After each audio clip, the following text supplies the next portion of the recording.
नमस्कार dear students, KL polytechnic की online class में आपका स्वागत है। स्टूडेंट्स, आज हम लोग संरेख संबंधी प्रश्नों को पढ़ेंगे और यह जानने का प्रयास करेंगे कि संरेख क्या होता है। ठीक है स्टूडेंट्स, तो चलिए आज की कक्षा प्रारंभ करते हैं। तो स्टूडेंट्स, जैसा हम लोग जानते हैं 2-3 क्वेश्चन प्रीवियस एक्सरसाइज में संरेख के बारे में दिया गया था, जिसको कि मैंने नहीं बताया था, तो उसके लिए मैंने आज एक सेपरेट वीडियो दिया है। तो स्टूडेंट्स, इसको अच्छे से समझिए संरेख क्या होता है। तो ऐसे ढेर सारे बिंदु जो एक ही रेखा पर हों संरेख कहलाते हैं, यानी समान रेखा पर। संरेख का मतलब होता है समरेख, या संरेख का मतलब होता है समान रेखा पर। जैसे ए बिंदु, बी बिंदु, सी, डी, ई, तो यह पांचों बिंदु एक ही रेखा ए ई पर हैं, इसलिए इनको क्या कहा जाएगा? समरेख कहा जाएगा। कंडीशन समझ में आ गई? ये सभी बिंदु एक ही रेखा पर हैं, इसलिए इनको समरेख कहा जाएगा। अब यह प्रश्न है क्वेश्चन नंबर 6। ये प्रश्नावली 3D के पहले प्रश्नावली का है। 7, 2, 1 और 10, 5, 7 बिंदुओं को मिलाने वाली सीधी रेखा पर बिंदु P स्थित है। यदि P का y निर्देशांक 4 है तो उसके अन्य निर्देशांक ज्ञात करो। तो हम लोग मान लेते हैं A बिंदु जो है उसका निर्देशांक 7, 2, 1 है और B बिंदु का निर्देशांक 10, 5, 7 है। ऐसे ही P बिंदु का निर्देशांक x, y, z है, जिसमें कि y बराबर 4 दिया गया है। अब मानते हैं माना P AB को K अनुपात 1 के अनुपात में विभाजित करता है। तो स्टूडेंट्स, यहाँ पर समझने वाली बात है, यहाँ पर यह समझना है। अच्छा, आप K अनुपात 1 ले सकते हैं, चाहे यम अनुपात n लेंगे तब भी मान निकल जाएगा, पर K अनुपात 1 रखने पे थोड़ा आसानी से निकल जाता है। तो समझिएगा कि AB को K अनुपात 1 के अनुपात में विभाजित करता है तथा दिया है y बराबर 4। ठीक है, यानी K अनुपात 1 के अनुपात में काट रहा है। अब हम लोग सूत्र रखते हैं, जब K अनुपात 1 या लेमडा अनुपात 1 का अनुपात में काटता है, इसके लिए डियर स्टूडेंट्स फार्मूले समझा दिया गया है। तो x बराबर होगा kx2, अभी फार्मूला है kx2 प्लस 1x1 अपान k प्लस 1। y बराबर होगा ky2 प्लस 1y1 अपान k प्लस 1, और z बराबर होगा kz2 प्लस 1z1 अपान k प्लस 1। ठीक है स्टूडेंट्स, अब आते हैं सवाल पे। सवाल में दिया है x1 y1 z1 जो है वो 7, 2, 1 है, x2 y2 z2 जो है वो 10, 5, 7 दिया है। अब हम लोग y का मान 4 लिखा है, तो अब हम पहले यानी दूसरे वाले सूत्र में y वाले सूत्र में रख के k का मान निकालते हैं। तो y का मान 4 है तो 4 रख दिए, बराबर k गुणे x2 का y2 का मान 5 है तो k गुणे 5 प्लस 1 गुणे 2, y1 का मान 2 है, बटा में k प्लस 1 हो गया।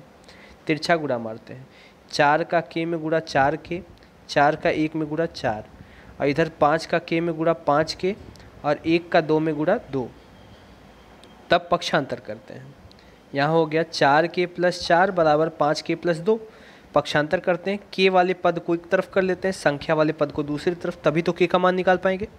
यानी 4k जब 5k इधर ले आएंगे तो -5k बराबर 2, 4 इधर ले जाएंगे तो -4। तो 4k में से 5k घटेगा तो -k आएगा, 2 में से 4 घटेगा तो -2 आएगा, यानी k बराबर क्या आ गया? 2 आ गया। k का मान कितना आया स्टूडेंट्स? 2 आ गया। ठीक है, यानी अनुपात में जो विभाजित कर रहा था वो किस अनुपात में काटा? 2 अनुपात 1 में। अब हमको मान निकालना है x और z का। तो x बराबर हो गया 2 गुणे 10 प्लस 1 गुणे 7 बटा 2 प्लस 1, वही वाला सूत्र kx2 प्लस 1x1 अपान k प्लस 1।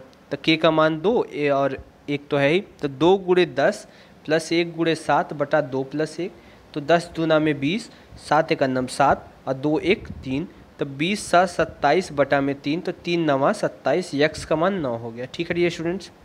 अच्छा, z का मान क्या है? z बराबर हो गया 2 गुणे 7 प्लस 1 गुणे 1 बटा 2 प्लस 1, तो 7 दूना में 14 और 1 एक अन्नम 1 बटा 2 1 3, तो 14 और 1 जोड़ेंगे तो कितना होगा? 15 होगा। 15 बटा में 3, तो 3 पचे में 15, 5 आ गया। उत्तर x बराबर 9 आ गया, z बराबर 5 आ गया और y का मान तो दिया ही है। ठीक है डियर स्टूडेंट्स, अब हम लोग अगला क्वेश्चन देखते हैं। देखिए अगला क्वेश्चन क्या है। अच्छा, ये जो छठा क्वेश्चन था इसमें थोड़ा सा अलग तरह से पूछ सकता है। जहाँ पे पी वाई का निर्देशांक 4 दिया है, यहाँ पे x का निर्देशांक दे सकता है या z का निर्देशांक दे सकता है। यानी कोई एक निर्देशांक अवश्य देगा स्टूडेंट्स।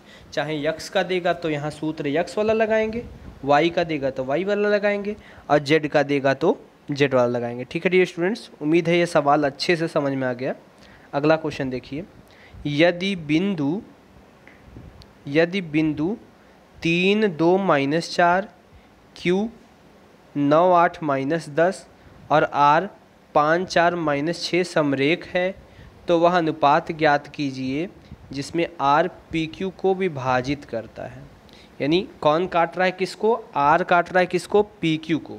तो मान लेते हैं, पहले तीनों बिंदु लिख दिए क्योंकि ये समरेख दिया है, कंडीशन फिक्स है। तो फिर मान लेते हैं, माना PQ को R यम अनुपाते n के अनुपात में विभाजित कर रहा है। यहाँ हम लोग के अनुपाते 1 भी रख सकते हैं, सेम आएगा। जो दोनों बिंदु हैं P और Q, ये हमारे x1 y1 z1 x2 y2 z2 हो जाएंगे। यानी x1 बराबर 3, x2 बराबर 9, y1 बराबर 2, y2 बराबर 8, z1 बराबर -4, z2 बराबर -10। क्यों? क्योंकि PQ को R विभाजित कर रहा है तो इसलिए R को अलग रख लेंगे और जिसमें से x का मान 5 हो जाएगा, y का मान 4 हो जाएगा और z का मान -6 हो जाएगा। तब सूत्र रखते हैं, x बराबर mx2 प्लस nx1 अपान यम प्लस n, y बराबर यम y2 प्लस यन y1 अपान यम प्लस n, z बराबर यम z2 प्लस यन z1 अपान यम प्लस n। ठीक है डियर स्टूडेंट्स, उम्मीद है ये सवाल समझ में आ रहा होगा। अब मान रखते हैं, x का मान 5 है और x2 का मान 9 है, x1 का मान 3 है। ऐसे ही y2 का मान 8 है, y1 का मान 2 है, y का मान 4 है, z2 का मान -10 है, z1 का मान -4 है। अच्छा, अगर हम एक को ही सॉल्व कर देते हैं, चाहे x वाले को, चाहे y वाले को, चाहे z वाले को, तब भी समान अनुपात ही आने वाला है। पर हम लोग यहाँ पे तीनों को हल कर देते हैं। ठीक है डियर स्टूडेंट्स, पार्टीशन डाल के इस तरह से। अब देखिए, x का मान जब 5 रखेंगे तो 5 बराबर 9 गुणे यम प्लस n गुणे 3 बटा यम प्लस n। तिरछा गुणा मारते हैं 5 का, तो 5 यम प्लस 5 n और इधर 9 का यम में गुणा 9 यम और n का 3 में गुणा 3 n। हम यम वाले को एक तरफ, n वाले को दूसरी तरफ करते हैं। तो 5 n में से यहाँ प्लस 3 n जाएगा तो -3 n हो जाएगा। 9 यम में से प्लस 5 यम जाएगा तो -5 यम हो जाएगा। तो 5 n में से 3 n जाएगा, 2 n आएगा। 9 यम में से 5 यम जाएगा तो 4 यम आएगा। अब यम अनुपाते n यानी यम बटा n रोक देते हैं तो इधर 2 बटा 4 हो जाएगा। तो 2 एकम 2, 2 दूना 4 आ गया आंसर 1 अनुपाते 2। ठीक है डियर स्टूडेंट्स, y के मान से देखते हैं। y का मान 4 है और y2 का मान 8, y1 का मान 2 है। तो 8 गुणे यम और n गुणे 2 बटा यम प्लस n है। तिरछा गुणा मारते हैं, 4 यम प्लस 4 n और इधर हो जाएगा 8 यम प्लस 2 n। तो 8 हम क्या करते हैं, यम वाले को पक्षांतर करते हैं तो 4 यम माइनस 8 यम होगा और इधर 2 n माइनस 4 n होगा। तो 4 यम में से 8 यम घटेगा तो -4 यम आएगा, 2 n में से 4 n घटेगा तो -2 n आएगा। यानी यम बटा n बराबर हो जाएगा -2 बटा -4, माइनस दोनों कट गया, 2 एकम 2, दूना 4, यानी यम अनुपाते n बराबर 1 अनुपाते 2 अभी भी आ गया। अब हम लोग z वाले पे आते हैं। -6 z का मान दिया है और z2 का मान -10, z1 का मान -4। तो यम गुणे -10 प्लस n गुणे -4 बटा यम प्लस n। तिरछा गुणा करते हैं तो -6 यम -6 n होगा और इधर -10 यम -4 n होगा। तो हम लोग पक्षांतर करते हैं, 6 यम माइनस में -10 यम जब इस तरफ जाएगा तो प्लस 10 यम आएगा। तो 10 यम में से 6 यम घटेगा तो 4 यम आएगा और -4 n में से -6 n इस तरफ जाएगा तो +6 n हो जाएगा। यानी 6 n में से 4 n घटेगा तो 2 n आएगा और 10 यम में से 6 यम घटेगा तो 4 यम आएगा। तो यम बटा n बराबर 2 बटा 4, 2 बटा 4 माने 1 बटा 2। हर बार 1:2 का अनुपात आ रहा है। इसका मतलब PQ जो है यहाँ पे R जो है वो PQ को 1:2 के अनुपात में विभाजित करती है। यह उत्तर होगा। ठीक है डियर स्टूडेंट्स, अगला क्वेश्चन नंबर 2 देखते हैं। क्वेश्चन नंबर 2 क्या है, देखिए, सिद्ध कीजिए कि बिंदु 1 - 2 3, 2 - 3, 2 3, -4 और 0 - 7, 10 समरेख है। अगर सीधे समरेख ही सिद्ध करना हो तो हम क्या करते हैं, एक बार पहले दोनों बिंदुओं के बीच की दूरी निकालते हैं, फिर दूसरे तीसरे बिंदुओं के बीच की दूरी निकालते हैं और फिर तीसरे पहले बिंदुओं के बीच की दूरी निकालते हैं। यदि, बात समझिएगा, यदि करड़ी के अंदर, जैसे करड़ी में 3 आ गया, 5 करड़ी में 3, फिर 2 करड़ी में 3 अगला वाला मान आया, फिर 3 करड़ी में 3 अगला वाला मान आया, इस प्रकार से करड़ी के अंदर का मान समान आता है तो बिंदु समरेख होगा। ठीक है डियर स्टूडेंट्स, यही कंडीशन होती है। अब AB निकालते हैं तो दो बिंदुओं के बीच की दूरी का सूत्र होता है क्या, करड़ी में x1 - x2 का whole square plus y1 - y2 का होल स्क्वायर। अब यहाँ 3D पढ़ रहे हैं तो प्लस z1 - z2 का होल स्क्वायर। इस प्रकार से हो गया। तब AB बराबर हो जाएगा करड़ी में 1 - 2 का होल स्क्वायर प्लस -2 - 3 का होल स्क्वायर प्लस 3 + 4 का होल स्क्वायर। 1 में से 2 घटेगा तो -1 आएगा। हम लोग जानते हैं करड़ी के अंदर माइनस होता ही नहीं है जब स्क्वायर करते हैं तो यहाँ 1 का स्क्वायर प्लस 5 का स्क्वायर प्लस 7 का स्क्वायर। 1 का वर्ग 1 हो गया, 5 का वर्ग 25 हो गया, 7 का वर्ग 49 हो गया। 49 25 74 होता है, 74 1 75। अब 75 को लिख सकते हैं 5 × 5 = 25, 3 × 75, 5 का जोड़ा बना, 5 बाहर, करड़ी में 3 रह गया। आगे BC निकालते हैं तो फिर वही सूत्र लगेगा, 2 - 0 का वर्ग प्लस 3 + 7 का वर्ग प्लस -4 - 10 का वर्ग। तो 2 बचा 2 का वर्ग, यहाँ 7 3 10 का वर्ग, यहाँ 10 4 14 का वर्ग, 2 का वर्ग यानी 2 दूना 4, 10 का वर्ग माने 10 10 में 100, 14 का वर्ग माने 14 14 में 196। जोड़ने पे 300 होगा। 300 का मतलब होता है 3 × 100 यानी 10 10 में 100, यहाँ 300 तो 10 बाहर, करड़ी में 3 अंदर। अब हम लोग आते हैं अगला, पहला और तीसरे के बीच दूरी।